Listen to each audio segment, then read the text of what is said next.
अंधेरा छटेगा, सूरज निकलेगा, कमल खिलेगा। ये सिर्फ एक नारा नहीं, ये वो विश्वास है जिसके साथ देश सेवा की इस सतत यात्रा का आरंभ हुआ था। ये उस सूर्योदय का उद्घोष था जो आने वाले दशकों में इस देश के राजनीतिक आकाश पर चमकने वाला था। लेकिन 44 सालों का यह सफर आसान नहीं था। विश्व की सबसे बड़ी राजनीतिक पार्टी बनने के सफर में कभी 2 सांसदों के साथ हमने अपना संघर्ष जारी रखा, तो कभी अल्पमत में आने को लेकर संसद में परिहास सहा। परंतु एक चीज कभी नहीं बदली, वो थी भाजपा कार्यकर्ताओं का जीवट मनोबल। ये कार्यकर्ताओं का ही संकल्प था जिसके चलते 2 सांसदों वाली पार्टी 303 सांसदों के साथ बहुमत में आई।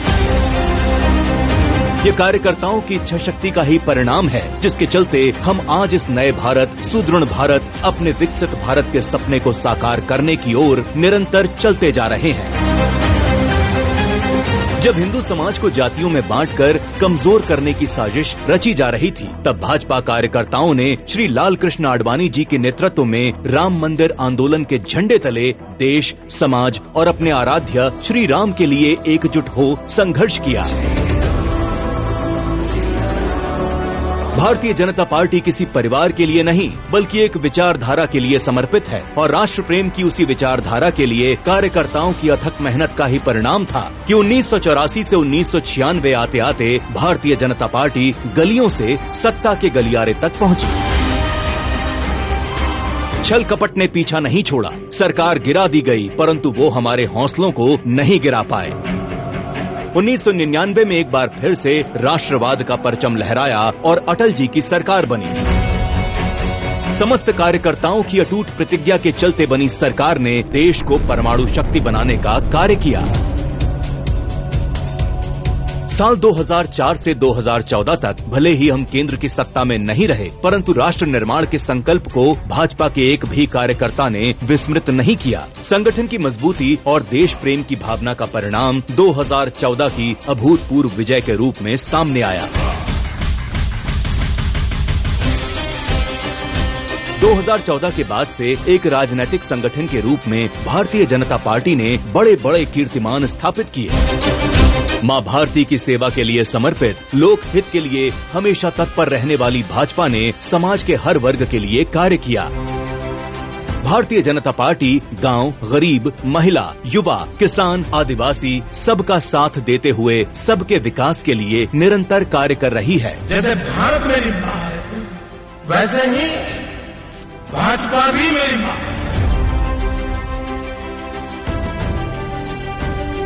भाजपा एक परिवार है, कार्यकर्ता ही उसकी पूंजी हैं, जिनकी मेहनत और संघर्ष के दम पर आज कश्मीर से कन्याकुमारी तक, द्वारका से लेकर कामाख्या तक हर ओर भाजपा का परचम लहरा रहा है।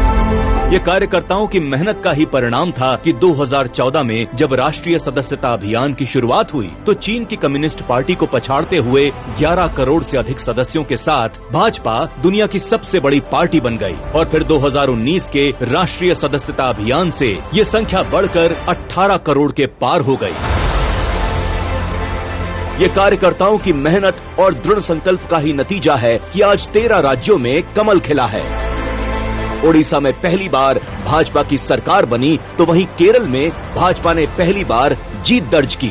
भाजपा की आत्मा में देश प्रेम और भारत की अखंडता और संप्रभुता निहित है।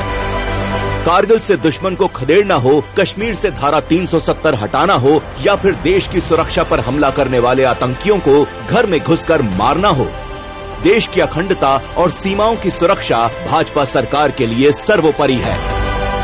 भाजपा के मूल में निहित है अंत्योदय। भाजपा ही एक ऐसी पार्टी है जिसमें समाज के सबसे निचले पायदान पर खड़ा कार्यकर्ता भी ये विश्वास कर सकता है कि वो अपनी मेहनत, अपनी इच्छा शक्ति और अपने संकल्प के जरिए जन सेवा के लिए सत्ता के सबसे ऊंचे पायदान पर भी पहुंच सकता है। और इसका सबसे बड़ा प्रमाण स्वयं हमारे प्रधानमंत्री श्री नरेंद्र मोदी जी हैं। भगवान बिरसा मुंडा की जयंती को जनजातीय गौरव दिवस के रूप में मनाना हो या बाबा साहेब से जुड़े पंच तीर्थ स्थलों का विकास, भाजपा ने आदिवासी, अनुसूचित जाति एवं जनजाति के कल्याण के लिए कई अनेक कदम उठाए। पूर्व राष्ट्रपति श्री रामनाथ कोविंद के बाद आजादी के 70 सालों बाद देश को पहली महिला आदिवासी राष्ट्रपति देकर भाजपा ने आदिवासी, अनुसूचित जाति एवं जनजाति समाज को सम्मान देने का काम किया। इस बात को किसी प्रमाण की आवश्यकता नहीं रही है कि भाजपा मजबूत होगी तो देश मजबूत होगा। इसलिए हम सभी का ये कर्तव्य बनता है कि 2047 के विकसित भारत के लिए हो रहे इस विशाल अभियान रूपी यज्ञ में अपने अपने योगदान की आहुति दें और भाजपा परिवार को और अधिक मजबूत बनाने का कार्य करें, ताकि विकसित भारत का ये संकल्प हम सभी कार्यकर्ता मिलकर एक साथ पूरा कर सकें।